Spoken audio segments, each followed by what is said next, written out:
On May 26, 2023, the commissioning of the direct cooling block ice machine with a daily capacity of 50 tons was completed, and the first trial production achieved great success.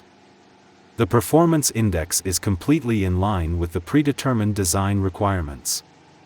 This block ice machine can produce 3 times a day, and each block of ice weighs 20 kilograms. Customers love it for its firm texture and plump appearance. As midsummer approaches, major ice factories are urging ZechShare to speed up the delivery of equipment to cope with the high-temperature weather in 2023.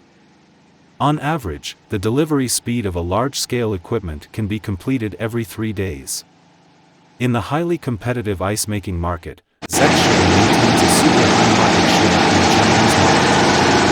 This successful delivery not only met the needs of the ice factory, but also helped them seize the market opportunity. ZechShare will also continue to provide customers with high-quality, high-efficiency ice-making equipment to meet the growing demand of the market.